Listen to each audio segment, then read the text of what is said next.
The rain in London on an October morning in the year of 1874 arrived not as a warning, but as a verdict. Elara Wren stood on the broad stone steps of St. Clement's Cathedral and understood this the moment the first drops struck the brim of her hat, not with the tentative hesitation of weather still making up its mind, but with the cold, decisive certainty of something that had already decided. She had no umbrella. She had left it at the lodging house in Marylebone that morning because the sky had offered a provisional brightness when she stepped outside, and she had made the error of trusting it. She was not, as a rule, a woman who made errors of that kind. She had learned from a young age that London's hopefulness was a trick that the city extended its better moods the way a cat extends a paw, briefly, beautifully, and almost always immediately before the claws. She had not learned it thoroughly enough, apparently. She pressed herself against one of the great stone columns that flanked the cathedral doors and told herself with the calm precision she applied to most crises that this was a manageable situation. She had endured cold before. She had endured wet before. She had endured things considerably more consequential than a sudden downpour on an October morning. And she had emerged from all of them with her composure intact and her back straight, and the particular expression that said to the world that whatever it chose to deliver, she had met harder things and intended to go on meeting them. If you're enjoying this story so far, don't forget to hit the like button and subscribe. Drop a comment telling me where in the world you're watching from. I love hearing from you. What she could not afford was to miss the dean. The appointment with Dean Hartwell was the reason she was standing on these steps at all. The dean had been her father's oldest friend, two young men from the same Hampshire parish, one of whom had risen in the church with considerable distinction, and one of whom had remained a country clergyman of modest income and a modest intellect. The late Reverend Thomas Wren had been precisely the kind of man whom the world routinely overlooked and whom those who knew him well never forgot. He had possessed an extraordinary mind and a quiet generosity that he had given freely to every person who came to him with a problem, and he had given his daughter both qualities in full measure and added to them the practical knowledge that the world would not be organized in her favor, and she had better be prepared for that. He had died 3 years ago, in the spring, of a fever that arrived in the night and did not leave. Elara had been 20 years old. She had buried him in the Hampshire churchyard where she had grown up, and then she had done as he had taught her to do, the next necessary thing. She had gathered what remained of their small household, which was not much, and she had come to London, because London was where work was, and work was what she needed. She had found it, in the particular variety available to women of her background and education. She could read and write Latin and Greek with equal fluency. Her father had been insistent on this, one of the few areas in which his gentle nature sharpened into something approaching stubbornness, and she had made herself useful to a small publishing house in Bloomsbury that specialized in classical texts and required someone to review translations for accuracy. The position paid modestly and steadily and asked nothing of her but the labor she was genuinely glad to give. It was not, however, enough. It had never been quite enough. The lodging house in Marylebone took the better part of what she earned, and the remainder went toward the small economies of a life conducted with dignity on an income that did not easily allow for it. She had sold her mother's jewelry the first winter, piece by piece, with a calm that had frightened her landlady, and she had not permitted herself to think about it as loss, only as conversion, a thing becoming another thing of greater present use. What she needed was the position at the cathedral library. Dean Hartwell had written to her 3 weeks prior, a letter of characteristic warmth and careful qualification, in which he had expressed his genuine pleasure in considering Reverend Wren's daughter for the role, and his genuine uncertainty about whether the cathedral board would approve such an appointment, given that the position had historically been filled by men of clerical training. He had, however, suggested she come to speak with him before the decision was finalized the morning of the 15th, when he would have an hour between the consecration ceremony and his afternoon obligations. The ceremony had evidently extended beyond its scheduled hour. This was, Elara supposed, not surprising. Religious occasions in London had a way of expanding to fill whatever time the occasion's importance seemed to require, and a new memorial window, she had seen the announcement in the papers, a gift from the Ravenmore estate in memory of the late Duchess, was not a small occasion. The rain was heavier now. It had committed itself fully to the morning and showed no inclination toward mercy. The stone steps of St. Clement's were dark and slick with water, and the few people who had been lingering outside when the weather turned had retreated swiftly to whatever shelter the city offered, leaving the great facade of the cathedral looking ancient and indifferent and very large against the gray sky. Elara remained where she was. She could not go inside. The ceremony was still in progress, the heavy oak doors standing a few inches ajar, from which came the faint, sonorous echo of prayer spoken into a large stone space. She could not leave without forfeiting the appointment. She could not, on her single good-wool dress and her careful budget, wait the rain out without consequence. She stood at the column and made herself breathe slowly, and told herself that she was fine. What she had not accounted for was the particular exhaustion she had been carrying into the week. She had been working late for the past several nights, completing a translation that had to be delivered before the month's end, and sleeping poorly in the way one sleeps when money is not quite sufficient and the future is not quite certain and the mind does not entirely cooperate with the body's need for rest. She had not eaten that morning except for half a piece of bread with her tea, because the lodging-house cook had been unwell and there had been no breakfast produced, and she had not thought to find something on the way because she had been concentrating so entirely on the appointment and what she intended to say and how she intended to appear calm, competent, worthy of the trust she was asking for. She did not feel calm now.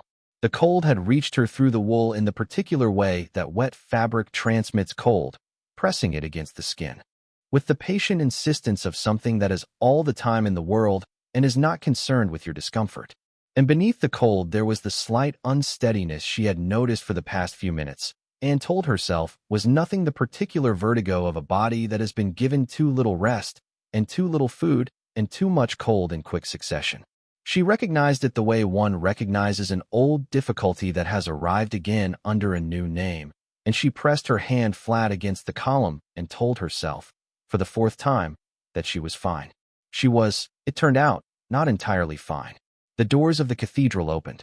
They opened with the slow, ceremonial weight of great oak moving on old hinges, and the congregation of St. Clement's began to emerge into the October rain with varying degrees of dismay. They were, as Elara had somewhat expected from the nature of the occasion, among the finest people London had to offer.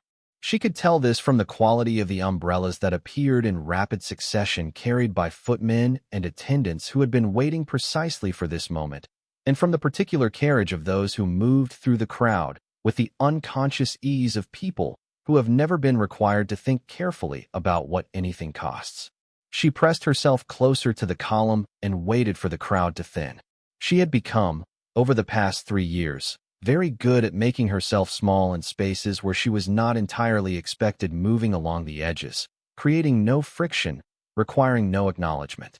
She had told herself this was strategy and not defeat, and on most days she believed it. The crowd thickened rather than thinned in the first minutes after the doors opened. She could see the steam of breath above the assembled heads, the flutter of umbrellas being raised, the careful navigation of silk skirts over wet stone. There was a cluster of particular grandeur near the far side of the steps, men in the finest morning coats with the ease of those who have never once considered whether their morning coat might prove inadequate to an occasion, and women in dark silk and fur that shed the rain with aristocratic indifference. And then she saw him. She was not certain afterward how she had picked him out of the crowd so immediately. There were several men in his vicinity who were similarly dressed and similarly positioned, and the light was gray and the rain made everything slightly indistinct. But she saw him the way you sometimes see a particular thing in a landscape that the eye goes to before the mind has understood why, because it is the thing around which everything else in the frame is organized. Not by his own design. He did not appear to be arranging anything. He was simply standing near the top of the steps, having emerged from the cathedral with the composed unhaste of a man who did not move faster for rain or for crowds or for the general desire of the world that he be somewhere slightly different from where he was. Someone beside her said his name. 2 women, just within her peripheral vision, speaking in the quick, low tones of people exchanging important currency. Julian Cavendish, the Duke of Ravenmore. She had read it in the papers, seen it in the announcement of the memorial window. The 6th Duke of Ravenmore, one of 3 or 4 of the most consequential men in England, and by all accounts one of the least interested in that fact. He was taller than most men appeared in a crowd, broad through the shoulders, straight-backed without any rigidity in it, dressed impeccably in dark morning-weight wool that seemed entirely indifferent to the rain. His face, even at this distance, was not conventionally handsome in the soft, symmetrical way that London portraiture tended to prefer. It was more serious than that, sharply defined, still at rest, with something about the set of the jaw and the quality of his expression that communicated, without any apparent effort to do so, that this was a man who had been through something real and had come out of it still standing and had not been made either soft or kind by the experience. The stories about him were the kind that accumulated around men of his type.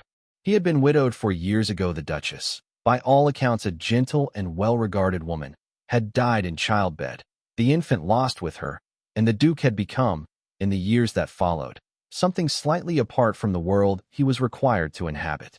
He appeared at the obligations his position demanded, the parliamentary functions, the state occasions, the charitable consecrations of memorial windows given in the name of the woman he had lost, and he appeared at nothing else.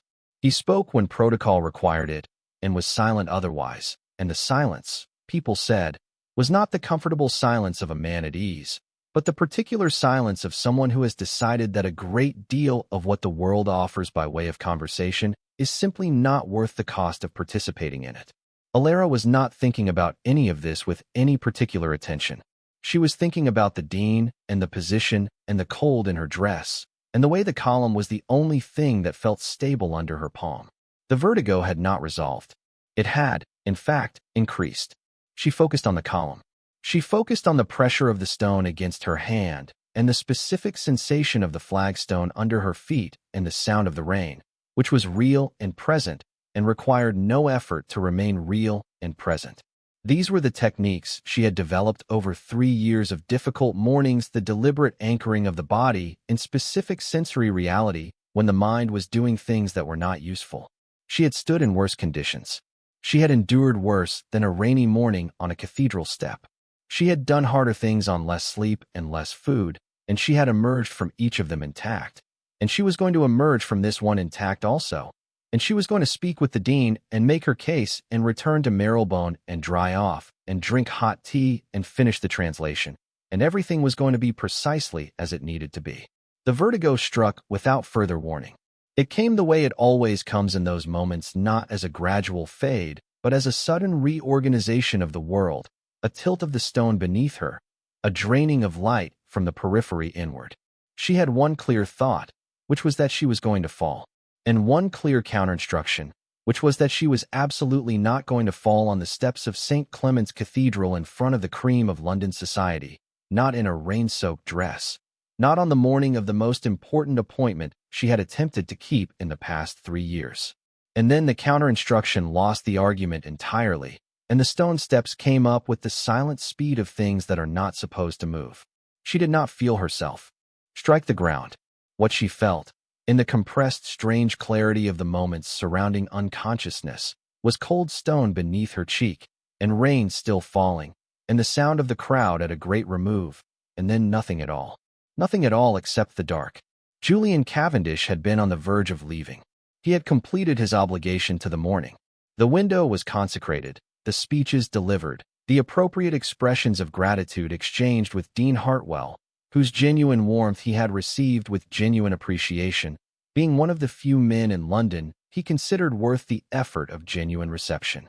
All that remained between him and the carriage was the navigation of the cathedral steps, and the crowd assembled on them with the particular milling aimlessness of people who had been told the rain would be brief and had not yet decided to accept that it would not be. He had spoken with no one beyond what protocol strictly required. He was aware that this registered as coldness. He was aware that people discussed at the Duke of Ravenmore's remove the particular quality of his social disengagement, the various theories about what lay beneath it. He was aware of all of it with the remote, accurate perception of a man who pays close attention to the world while declining to be governed by its opinions. What lay beneath it was simpler and heavier than the theory suggested. There was grief, which he had long since ceased expecting to finish. 4 years had taught him that grief did not conclude, but only changed shape, contracting from the enormous formless thing it had been in the beginning into something smaller and denser, a stone in the chest rather than a flood. And there was a particular species of exhaustion that had nothing to do with sleep, the exhaustion of a man who had been required, since the age of 19 when his father died and the dukedom descended upon him, to inhabit a role that was larger and more demanding than the person inside it, and who had been doing this for 16 years without a single morning in which no one required anything of him. He had not thought, in those years, that this was extraordinary. He had thought it was simply his life, the architecture of it fixed, the obligations absolute, the private self a smaller and smaller room in an increasingly large and public house. He was 3 steps from the bottom of the cathedral staircase, his coat collar turned against the rain, his mind already attending to the afternoon's obligations, a meeting with his estate manager at 2:30, the parliamentary documents his secretary had placed on his desk that he had not yet had time to review when he saw her go down. He had noticed her perhaps 2 minutes before, in the way that you notice something that is slightly out of register with its surroundings.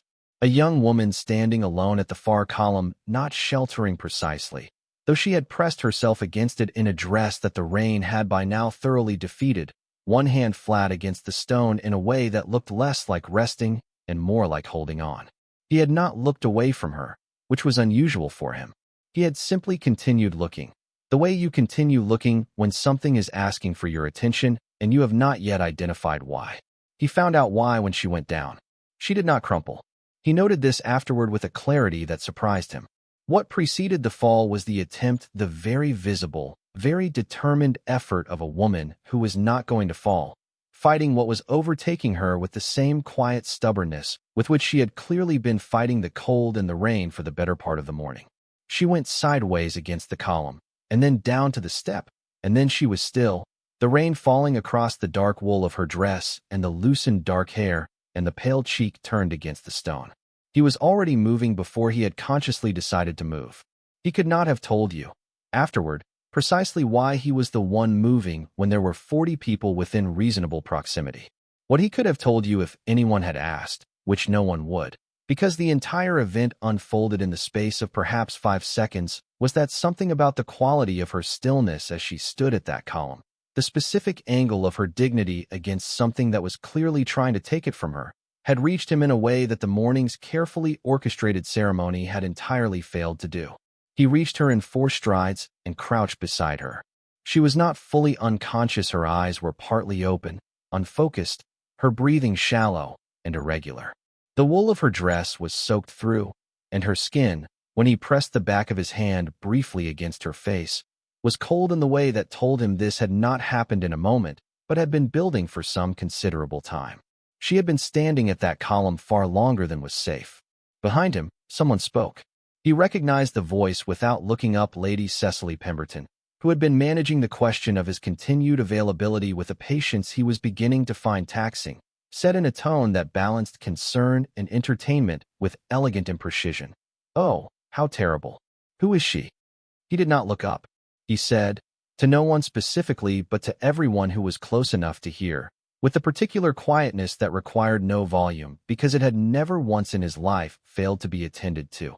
"I need the carriage at the east side immediately, and a clear path from these steps." And then, because the people on the steps had achieved the precise frozen uncertainty of those who are witnessing something and waiting for someone to tell them what to do with their faces, he said more directly, without any particular edge in it, "Step aside, if you please." They stepped aside. He lifted her.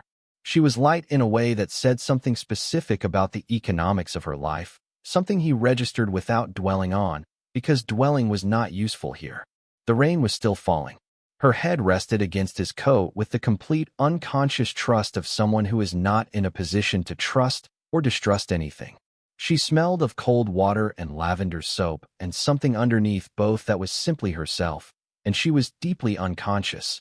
And there was a quality about her face in that state, something stripped of the composure she had clearly been maintaining with considerable effort, that was very young and very undefended, and that he looked at for precisely 1 second before he looked away. He carried her down the steps, past 40 members of London's most attentive society, past Lady Cecily Pemberton, whose expression he deliberately did not examine, past the Dean, who had appeared in the cathedral doorway and was saying something that Julian did not entirely hear. past the cluster of serious men in serious coats who had occupied the left side of the steps through the whole of the ceremony, and who now stood collectively arrested, watching with the expressions of people who are recalibrating their understanding of the morning in real time. He carried her, in the rain, in front of everyone, with the unhurried certainty of a man who has made a decision and is not interested in the world's commentary on it. His carriage was waiting at the east side, as he had asked, by the time he reached the bottom of the steps. James, his footman, who had been in his employ for 7 years and possessed the remarkable quality of never appearing surprised by anything the Duke did, opened the door and assisted him inside, without a word or a flicker of expression that could be read as anything other than professional composure. Julian settled her against the seat. He removed his coat and placed it around her shoulders because her dress was soaked entirely through, and the carriage, while considerably warmer than the cathedral steps, was not warm enough for someone in her condition. He sat across from her and looked at the face of an unconscious young woman he did not know a face that was, he thought, very honest even in unconsciousness, structured with a kind of clean directness that had nothing to do with conventional beauty and everything to do with the impression that whoever this person was, she did not waste time pretending to be anyone else. "Ravenmore House," he said to James. The door closed. The carriage moved. Outside, on the steps of St. Clement's Cathedral, 40 members of London's finest society were deciding what to say about what they had just witnessed. The Duke of Ravenmore, carrying an unknown young woman in a ruined dress out of the rain and into his private carriage, carrying her past every lord and lady assembled on those steps, past every title and every pair of watching eyes, as though the watching eyes had no relevance to the decision he had made. Lady Cecily Pemberton watched the carriage until it turned the corner. Then she looked at the woman beside her with the expression of someone who has revised the nature of a problem and found it considerably more significant than previously assessed. Inside the carriage, London moved past the fogged windows in its indifferent October gray, the streets, and the people, and the particular noise of a city that is always conducting its thousand simultaneous dramas without pausing to consider whether any individual drama has sufficient consequence to merit attention. And Elara Wren breathed, slowly and steadily, and did not know where she was being taken, or by whom, or that the man sitting across from her in the dim interior of the finest carriage she had ever been inside had, in the space of 4 strides on a wet stone staircase, altered the fundamental trajectory of both their lives. She did not know, and so she could not be afraid of it, which was, perhaps, the only mercy the morning had chosen to offer her. She came back to consciousness the way one comes back from a very deep and dreamless sleep, not all at once, but in layers, each one more present than the last, each one adding something to the accumulating evidence of where she was and what had happened to her. The first thing she was aware of was warmth, not the modest, conditional warmth of her lodging-house room in Marylebone, which required the coal grate to be burning for a full hour before it achieved anything approaching comfort, and which retreated the moment the fire was allowed to die. This was a different kind of warmth entirely, the deep, unhurried warmth of a room that had been warm for a very long time and had no intention of becoming otherwise. It pressed against her from every side and from beneath her, and she lay in it for several suspended seconds without attempting to understand it, because understanding required effort, and she was not yet entirely certain she was capable of effort. The second thing she became aware of was the ceiling. It was not her ceiling. Her ceiling in Marylebone was a flat, unadorned expanse of slightly yellowed plaster that she had stared at through too many sleepless nights to have any illusions about its character. This ceiling was high considerably, improbably high, with an elaborate cornice of plasterwork along its edges, and at its center a painted medallion from which hung a chandelier of considerable size and evident age, its crystals catching the firelight from somewhere below her line of sight and distributing it across the white expanse above her in small, shifting constellations. She stared at this ceiling for a long moment. Then she sat up. The movement was faster than was wise, given that the world responded to it by tilting sharply to the right. She gripped the edge of what she now registered as a bed of such substantial and elaborate construction that she had initially mistaken the canopy above her for some kind of architectural feature and waited for the room to settle back into its correct orientation. The room was large. She was able to determine this even through the slight unreliability of her vision, because there was simply a great deal of it in every direction. Walls paneled and dark, wood hung with paintings she was not yet in a condition to examine properly. A fireplace of carved marble, in which a fire burned with the generous, well-tended vigor of a fire that has a great deal of excellent wood available to it, and is making full use of the fact. There was a chair beside the bed, and on the chair was a folded blanket of deep blue wool. On the small table beside the chair was a glass of water and a covered tray. Her dress was dry. This registered with a particular force, because the last thing she remembered with any clarity was the cold, wet wool pressing against her skin, the rain, the column, the steps of St. Clement's Cathedral going sideways with a velocity she had been unable to halt. Her dress was dry, and she was in a bed that was not hers, in a room that was not hers, and the ceiling above her cost more than her entire year's rent. She pressed the heel of her hand against her sternum and breathed slowly and thought, with the methodical practicality that had carried her through the past 3 years, about what she knew and what she did not know, and what the correct course of action was given the available information. She knew she had fainted on the cathedral steps. She knew someone had brought her here, wherever here was. She knew from the evidence of the room around her that wherever here was, it belonged to someone of very considerable means. She knew that she was warm and dry, and that her head ached moderately, and that her pride was conducting a rapid assessment of the situation and finding several aspects of it deeply objectionable. She did not know how long she had been here. She did not know who had brought her. She did not know where her hat was, and this struck her, in the slightly disordered way of thoughts emerging from recent unconsciousness, as a pressing concern. She swung her legs over the side of the bed and discovered that her boots had been removed. This was considerate, and it made her feel worse rather than better. The consideration of strangers always carried with it an implicit debt she had no means to repay, and debt, in Elara Wren's experience, was a thing to be avoided with as much diligence as illness and other avoidable difficulties. She was on her feet, testing the reliability of the floor, when the door opened. The woman who entered was perhaps 50, with the particular bearing of someone who has managed a large household for long enough that efficiency has become her natural register. She was dressed with the neat severity of a senior housekeeper, and she carried with her the quality of a person who has seen a great many things and is not dramatically affected by any of them. She stopped when she saw Elara standing beside the bed. "You ought to be lying down," she said, not unkindly, with the directness of someone who has no time for the gentler circumlocutions. "I am quite well, thank you," Elara said. Her voice came out slightly rougher than she intended. She cleared her throat. "I am grateful for the care that has been taken. I would like, if you would be so good, to know where I am, and how I might arrange to leave." The housekeeper, Mrs. Graves, as she shortly identified herself, looked at her with the expression of a woman who has received this particular request before and has views about it. "You are at Ravenmore House," she said. "His Grace the Duke of Ravenmore had you brought here from St. Clement's Cathedral, where you collapsed on the steps this morning. His Grace's physician has attended you. You have been unconscious for approximately 2 hours. The physician said you were exhausted and cold and had not eaten sufficiently, and that you were to remain quiet until he had the opportunity to return this afternoon and assess you properly." Elara absorbed this. She absorbed it with the composure of someone who has learned that receiving difficult information calmly is the first and most important skill in managing difficult information. "I am grateful to His Grace," she said. "The physician's concern is very kind. I feel, however, considerably better, and I am quite certain that remaining at Ravenmore House is His Grace," said Mrs. Graves with gentle, absolute authority, "would like to speak with you, if you feel well enough to receive him. If you do not, he has said he will wait until you do." Elara looked at her. She looked at the door.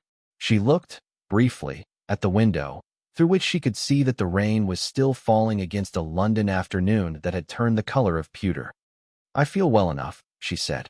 She sat back down on the edge of the bed, because standing was beginning to cost more than she preferred to spend, and she straightened her back and folded her hands in her lap, and waited with the composed attention of a woman who is going to manage whatever arrives next with full dignity or die in the attempt. He came in 5 minutes later.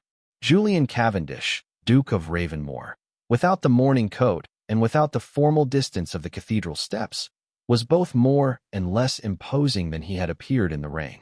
Less, because the removal of the social context, the crowd, the ceremony, the public performance of his position left simply a man in a dark waistcoat and shirt sleeves, which was a considerably more human thing to confront.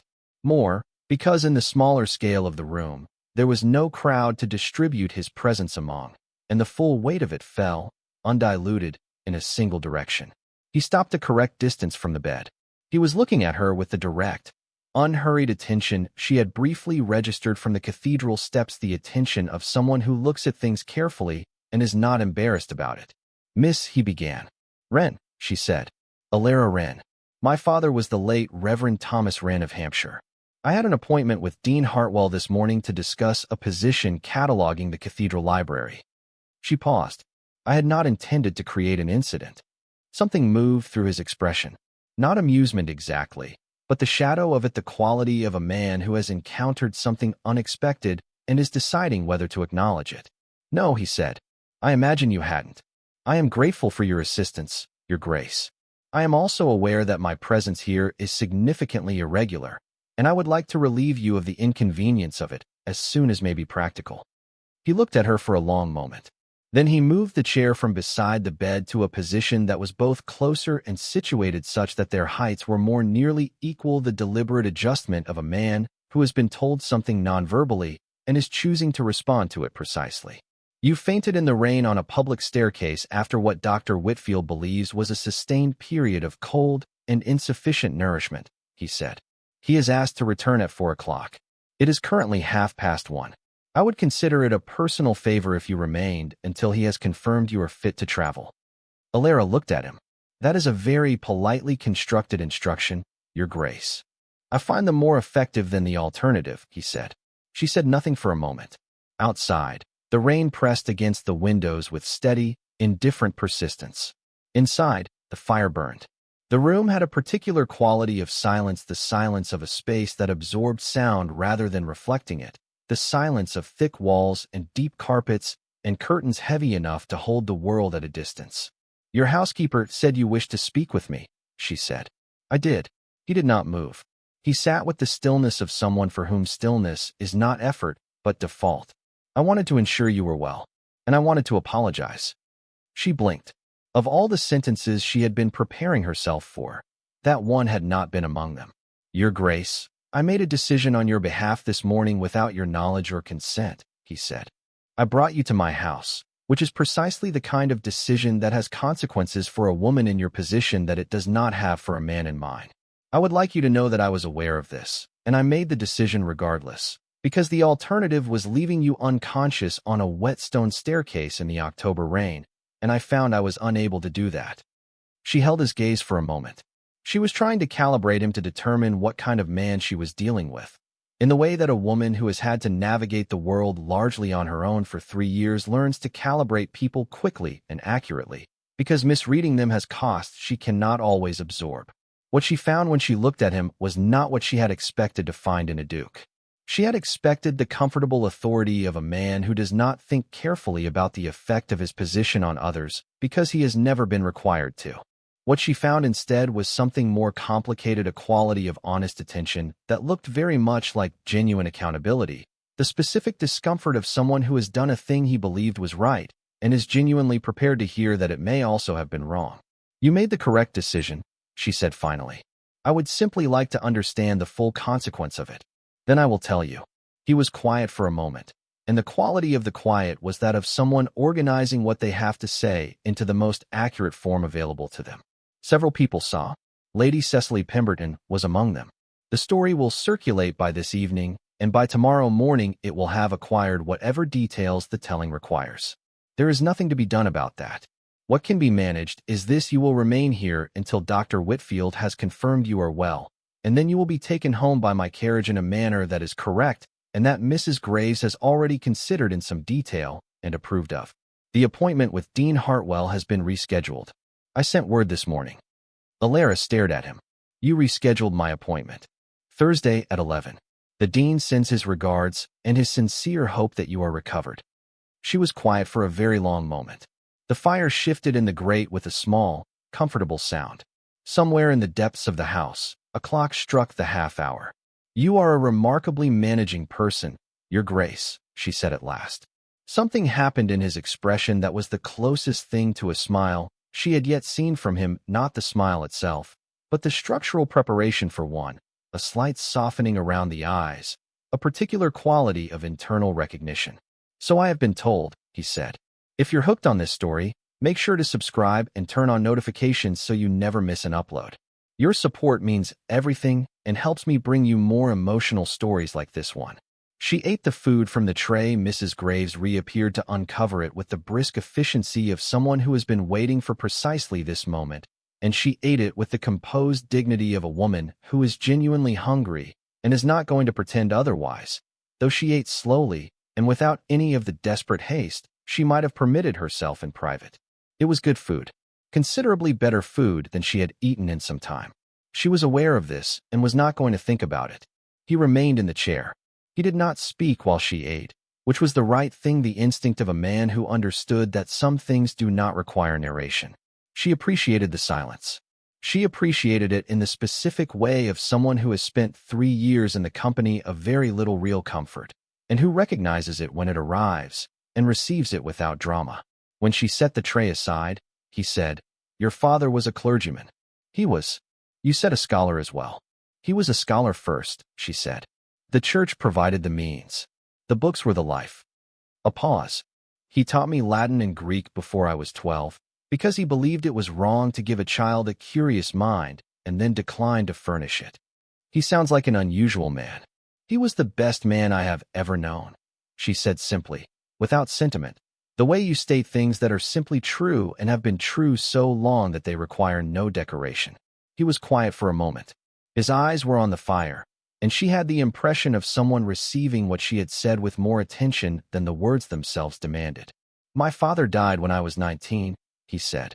Not as a reciprocal offer of vulnerability, not as a bid for sympathy. In the tone of someone stating a relevant fact. I became the Duke without any particular preparation for what that meant. I had been preparing for it, in the abstract way that eldest sons prepare for the inevitable, but the abstract preparation and the actual thing are not the same." "No," she said. "They are not." He looked at her then. The fire made the shadows of the room move slightly, and the light it cast on his face was warmer than the gray afternoon beyond the curtains, and she saw in it something she had not seen from the distance of the cathedral steps, the specific quality of a person who has been managing something very heavy for a long time and has become so practiced at managing it that most people can no longer see the weight. She could see it.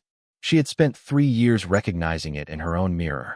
"The position at the cathedral library," he said, returning to the practical in the way she was beginning to understand was characteristic of him, the way a man moves back to solid ground when the territory has become less certain. "Is it the income you require, or the work itself?" "Both," she said, because he had asked her directly, and she was not going to manage the truth into something more comfortable for the sake of appearances. "The income is necessary. The work," she paused. "The work would be something I was glad to wake for. There is a difference." "Yes," he said, "there is." He said it with the precise emphasis of someone who has spent a great deal of their professional life engaged in things they are competent at, and a much smaller portion in things they are glad to wake for, and who is aware of the distinction in a way that carries some history. She looked at him. She looked at this man, this powerful, careful, evidently complicated man, sitting in a chair in his own house in his shirt sleeves, speaking with her as though the gulf between their respective positions in the world was a thing to be acknowledged, and then set politely aside in favor of the conversation that was actually available, and she felt something shift very slightly in the careful management of her own interior. The small, precise click of a thing adjusting itself to admit new information. She was not going to examine it. Not here, and not now. The afternoon progressed in the particular way of afternoons that are not what they were supposed to be, with a quality of suspended ordinariness, the feeling of a day that has departed from its planned route and is making its way through unfamiliar territory with reasonable composure. Mrs. Graves brought tea at 3. She brought it for 2, which Elara noted with a careful neutrality. The Duke accepted his with the ease of a man in his own house and poured hers with a correctness that was its own kind of consideration, and they sat in the large, warm, firelit room and talked about the cathedral, and about the library, and about the particular challenge of cataloging historical texts that had been organized by several successive archivists with widely diverging ideas about what constituted a rational system. He knew something about this, more than she expected, and she told him so. "My own library," he said, with a brief gesture that indicated a direction somewhere within the house, "was inherited in a condition that required 3 years of reorganization. I did most of it myself. There was a period during which my secretary despaired of me entirely." She looked at him. "You reorganized your own library." "It needed to be done correctly," he said, in a tone that suggested he found the alternative genuinely difficult to conceive of. She felt the almost smile arrive on her own face before she had decided to permit it, and did not attempt to prevent it, because preventing it would have required an effort she did not have, and because there was something so specifically recognizable about the statement, the quiet compulsion of a person who cannot leave a disordered system alone, that refusing to acknowledge it would have been a kind of dishonesty. "I understand that entirely," she said. He looked at her when she said it. The look was brief and direct, and it had in it a quality she was beginning to identify as the particular expression he produced when he had heard something that had landed somewhere genuinely, rather than simply being received and processed and filed. The door opened. Mrs. Graves appeared, and behind her, with the composed certainty of a woman who requires no invitation and is entirely aware of the fact, came Lady Cecily Pemberton. She was, up close and in an indoor setting, even more precisely assembled than she had appeared on the cathedral steps. Everything about her, the placement of the brooch at her collar, the angle of her hat, the specific shade of her gloves, communicated the particular message of a woman who considers her appearance a form of statement, and who has been making that statement for long enough that it requires no apparent effort. She was beautiful in the manner of a painting that has been very carefully composed, and knows it. She was also, Elara noted with the accurate social perception that 3 years of navigating difficult rooms had produced in her, very slightly surprised to find the situation exactly as she had apparently been told it was. "Julian," she said, with the comfortable use of his name that was its own kind of territorial claim. "I heard the most extraordinary account of this morning's events, and I simply had to come and satisfy myself that everything was." Her eyes moved to Elara with the swift, comprehensive assessment of someone taking inventory. "Quite in order." "Everything is quite in order," the Duke said. His voice had not changed. Its register was identical to what it had been throughout the afternoon, even, unhurried, carrying the specific quality of a man who speaks at whatever volume and pace he chooses and does not adjust either for external pressure. But something had shifted beneath it. The stillness that had characterized his manner throughout the afternoon was now of a different kind, the stillness of attention rather than ease. "Miss Wren," he said, "may I introduce Lady Cecily Pemberton? Lady Cecily, Miss Elara Wren, whose father was the late Reverend Thomas Wren, scholar of classical languages, and whose appointment with Dean Hartwell this morning, I regret, was disrupted by the morning's events." Elara rose. Not because she was required to, she was not, but because rising was the correct thing, and Elara Wren did the correct thing in difficult situations as a matter of principle and also as a matter of strategy, because the correct thing done with full composure is the most difficult possible response for an antagonist to address. "Lady Cecily," she said, "you are very kind to inquire."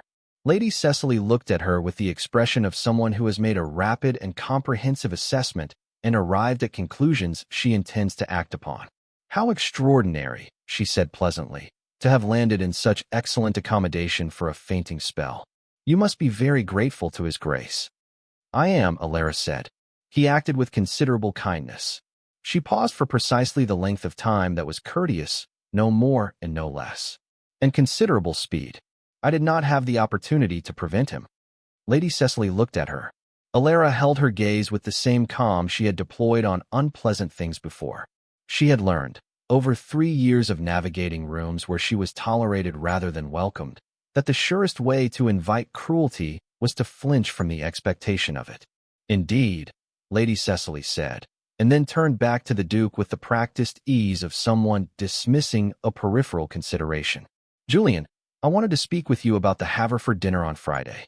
Lady Haverford was asking specifically whether you intended Friday is presently unresolved, the Duke said. I will send word. A brief pause that was not a pause in any passive sense of the word, but something more deliberate, the pause of a man creating a space in which the next statement will have room to be heard clearly. I appreciate your coming to inquire, Cecily. Mrs. Graves will see you out. Lady Cecily held very still for the span of a breath. It was a small moment.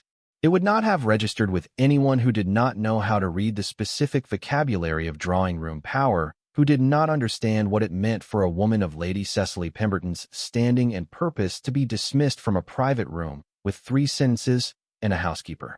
But Elara understood it. With the precise fluency of someone who has spent years reading rooms, she was not invited to center. He had not been rude. He had not been unkind. He had been simply, irreversibly, clear. Lady Cecily collected herself with a speed and composure that Elara, in another context, might have genuinely admired. Of course, she said. She looked at Elara once more, a look that communicated, with great economy of expression, that this was not the end of the conversation, but only the end of this particular installment of it. Then she smiled at the Duke with the specific warmth of someone who is storing something for later use, and followed Mrs. Graves out of the room. The door closed. The fire settled. The afternoon was very quiet. I apologize for that, the Duke said. You did not invite her, Elara said. No. He looked at the door for a moment with the expression of a man examining a problem he has been aware of for some time and has not yet resolved to his satisfaction. No, I did not. Elara said nothing. She was thinking about the way he had said Miss Wren when he had introduced her, the particular care with which he had offered her father's name and her own appointment as a social anchor, a way of establishing who she was on terms that were hers rather than the circumstances. She was thinking about whether that had been considered or instinctive, and she was finding, to her slight discomfort, that she could not entirely determine the answer, because she was not yet certain enough of him to know where his deliberateness ended and his genuine instinct began. Dr. Whitfield arrived at 4, as promised. He was a brisk, affable man with the confidence of someone who has been treating the most consequential families in London long enough that very little surprises him. He examined her with professional efficiency, asked several questions about her recent sleep and her diet and her general habits with the tone of a man who already knows the answers and is simply confirming his diagnosis, and declared her sound but strongly in need of several days of rest and considerably better meals. She is not fragile, he said to the Duke, in the manner of a man who is reporting on a patient's character as much as her condition, and who has found the character remarkable. But she has been operating at a significant deficit for some time. The body will absorb that to a point, and then it will insist on addressing it whether or not the occasion is convenient. He looked at Elara directly. Rest, Miss Wren. Eat properly. The Cathedral library will still require cataloging in a week's time. Thursday, she said. I have an appointment on Thursday. He looked at her. He looked at the Duke. Thursday, he conceded, with the resigned air of a man who recognizes a fixed point when he encounters one. The carriage was brought at 4:30, and the arrangement Mrs. Graves had organized proved to be exactly what it needed to be: practical, correct, and constructed with sufficient care for propriety that it would give the gossip as little additional material as possible. Mrs. Graves herself accompanied Elara as far as the carriage, which was itself a statement, because a housekeeper of Mrs. Graves' standing did not perform that function without specific direction. Elara filed this away without comment. The Duke came to the entrance hall. He was wearing his coat again, which meant he had reassembled whatever portion of his formality he had set aside during the afternoon, and he stood at the correct distance with the correct composure, and Elara looked at him and thought, with a clarity that arrived without her permission, that she was going to find it considerably more difficult to return to her ordinary life today than she had anticipated when she had woken in this house 5 hours ago. She extended her hand in the correct form. Thank you, Your Grace, for all of it. He took her hand and held it with a formality that was its own kind of honesty, the formality of a man who is maintaining the correct form with the specific awareness of what is being contained by it. Miss Wren, he said, Thursday, the Dean will find you entirely prepared. I am quite certain of it. She looked at him. Something passed between them in the brief, clear space of that look, something that had been accumulating through the afternoon in the slow, steady way that things accumulate when neither party is trying to produce them and both are too honest to deny that they are there. She withdrew her hand. She went out into the early October evening, where the rain had finally relented and the air was cold and clean and smelled of wet stone and distant fog, and she stepped into the carriage and did not look back at the door, because looking back was not something she did. She looked forward. She had always looked forward, because forward was where the next necessary thing was, and the next necessary thing was what she dealt in. But she was aware, in the way that you become aware of a new sound in a quiet room, of something that had not been present in her chest when she had arrived at St. Clement's Cathedral that morning. Something small and warm and not entirely comfortable.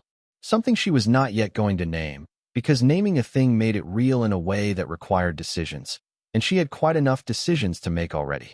She looked out the carriage window at the London streets passing in the early dusk, and she breathed, and she thought about the cathedral library and the dean and Thursday, and she was moderately successful at thinking about those things and nothing else.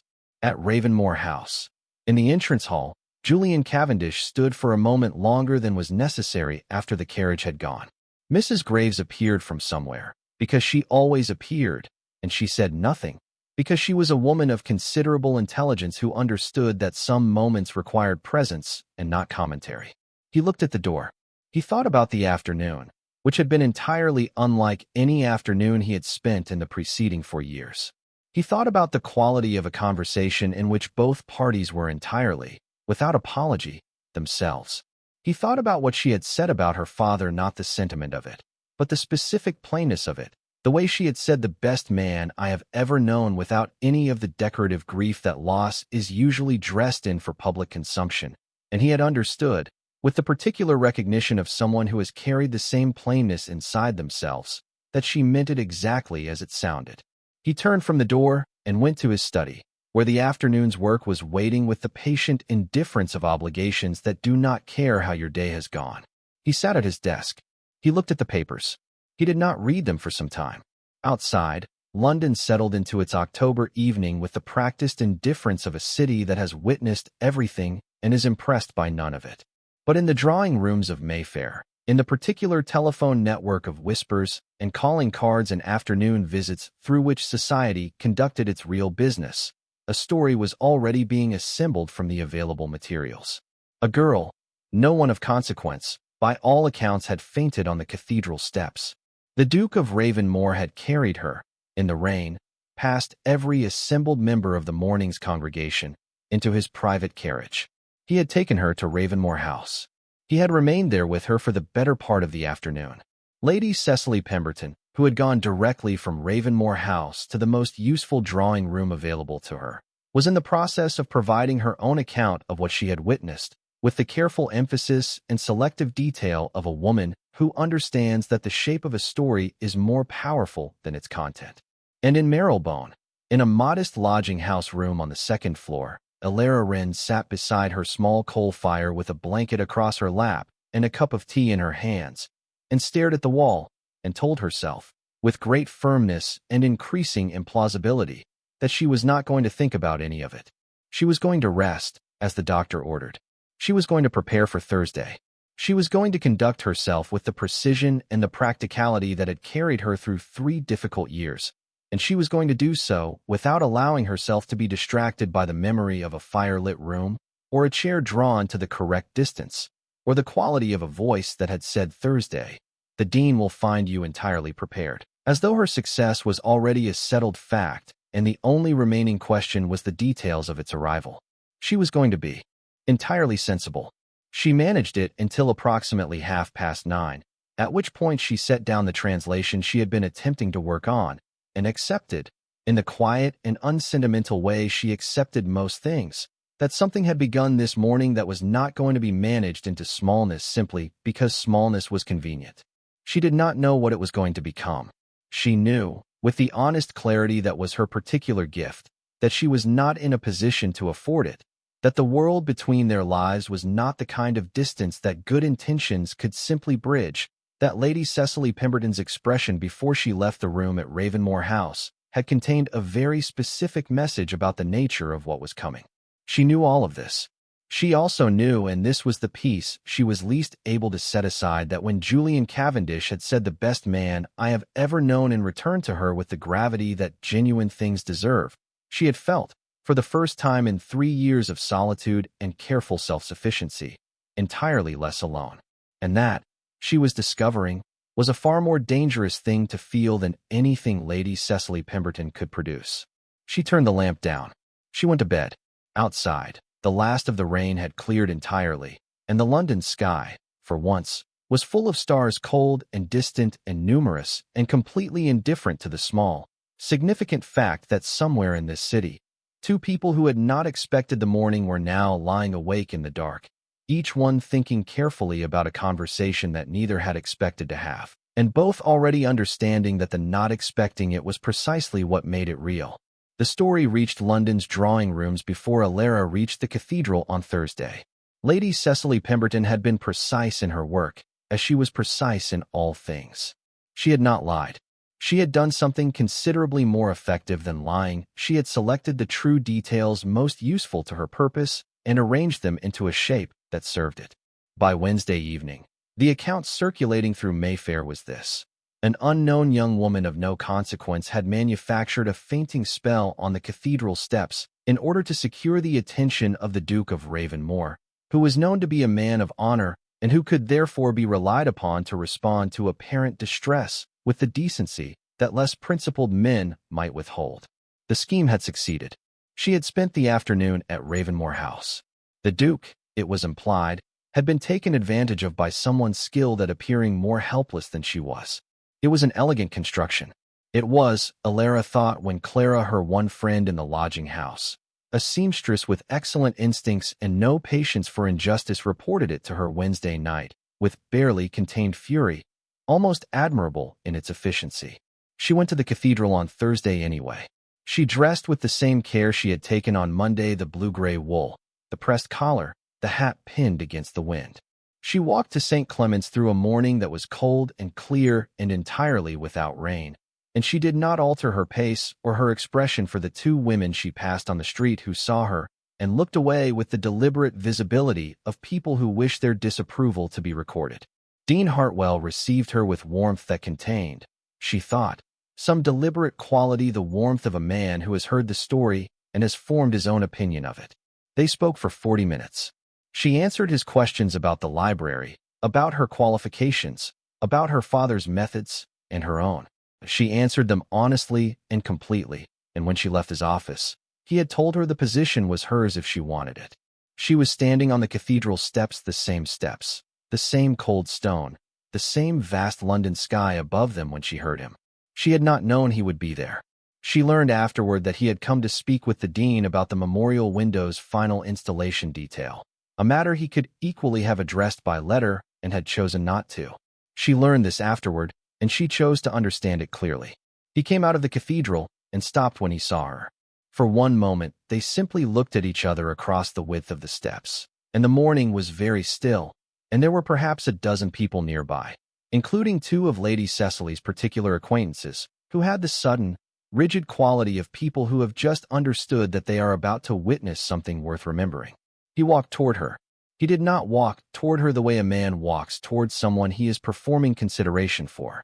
He walked toward her the way a man walks toward something he has decided, directly and without theater, crossing the open stone of the cathedral steps in full view of everyone present. He stopped before her. He looked at her face, which was composed and a little pale and entirely, stubbornly itself, and he said, quietly and clearly, "I have heard what is being said. I want you to know that I intend to correct it, not through argument, because what is being said does not deserve the dignity of argument, but by making certain that anyone paying attention understands precisely what I think of the woman standing on these steps and of the position she has earned here this morning." She looked at him. She was not going to cry on a cathedral staircase. She was, however, finding the maintenance of this commitment somewhat effortful. "You cannot know yet what it will cost you," she said quietly. "Yes," he said, "I can." He reached out and took her hand, in the morning light, on the open steps, in front of everyone. "I have counted it exactly. I find the sum presents no difficulty." The two women near the door were entirely still. The city moved around them with its ordinary, indifferent noise. The sky above the cathedral was pale and clear and very large, and Elara Wren stood in it and felt, for the first time in 3 years, the full, unguarded weight of being chosen not despite who she was, but because of it. She did not look away from him. She had never, from the very first moment, looked away. "Then I accept," she said simply. And that was enough. It was, in fact, everything. Thank you so much for watching until the end. If you love this story, check out the other videos on your screen now. I think you'll really enjoy them. And don't forget to subscribe if you haven't already. See you in the next story.